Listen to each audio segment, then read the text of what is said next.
యేసు ప్రభు మన కొరకు ఆయనకు ఒక పక్క ఆయనకున్న ఆధిక్యతలు ఒక పక్కన ఉన్నాయి, ఒక పక్క మనం ఉన్నాం. నీకేం కావాలా అని యేసు ప్రభువుని అడిగితే నిన్ను కోరుకున్నాడు ఆయన. ఏం ఆధిక్యతలు? పరలోకం, సింహాసనం, మహిమ, ఇవన్నీ ఉన్నాయి. ఆయన అది కోరుకోలేదు, నిన్ను కోరుకున్నాడు. నీ కొరకు ఈ లోకానికి వచ్చేసాడు. శ్రమలు పొందడానికి, హింసలు అనుభవించడానికి, ప్రాణం పెట్టడానికి, రక్తం కార్చడానికి వచ్చేసాడు.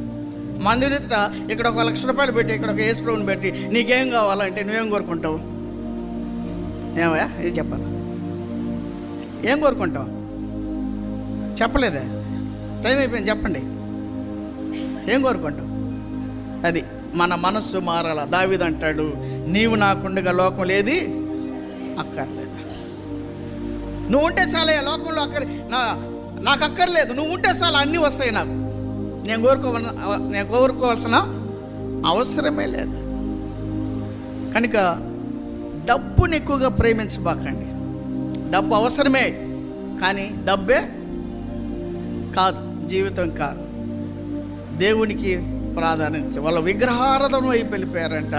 దేవుని సందులో ఒప్పుకుంటున్నారు. వారి బలహీనతలు, బుద్ధిహీనతలు, అలక్ష్యత, నిర్లక్ష్యత, దేవుని కార్యాలు నిర్లక్ష్యం చేసిన వారు, దేవుని మాటకు లోబడలేదు. పశ్చాత్తాపడి ఒప్పుకున్నాడండి. అవన్నీ పడిపోయినాయి. ఎవరి గురించో ప్రార్థన చేస్తున్నాడు నెహెమ్యా. నీ జీవితం ఎలాగుంది? యెరూషలేము పాడైపోయిన స్థితిలో ఉంది. ఎందుకంటే ప్రాకారాలు లేవు, ఎందుకంటే అవి కొట్టబడ్డాయి, నాశనం చేయబడ్డాయి. కారణం ఏంటంటే వారు దేవునికి విరోధంగా చేసిన పాపములు.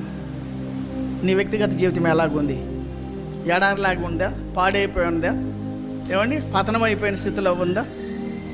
ప్రభు సంధిలోనికి మనం వద్దాం. మొదటగా ఉపవాస ప్రభావాన్ని మనం ఎరగదాం, ఉపవాస ప్రార్థన శక్తిని మనం ఎరగదాం. రెండవది, మన దోషాల ప్రభు సంధిలో మనం ఒప్పుకుందాం. అద్భుతమైన కార్యాలు దేవుని ద్వారా మనం చూస్తాం. ఆయన శక్తి కలిగిన వాడు, చీకటిని వెలుగుని వేరుపరచగలిగిన వాడు.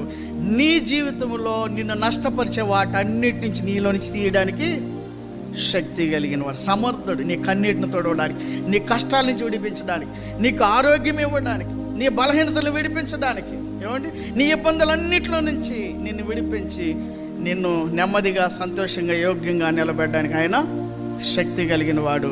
నెహెమ్యా వలె ప్రకటించుకుందాము. ఆయన అంటున్నాడు, కొన్ని దినములు కూర్చుండి అన్నాడు. ఎక్కడ కూర్చున్నాడు? దేవుని సంధిలో, దేవునితో మాట్లాడడానికి, దేవునితో గడపడానికి కూర్చుండి ఏం చేశాడు? కన్నీటితో, ఉపవాసంతో ఏం చేశాడు? విజ్ఞాపన చేశాడంట.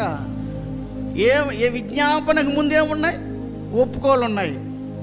యేసు ప్రభు మన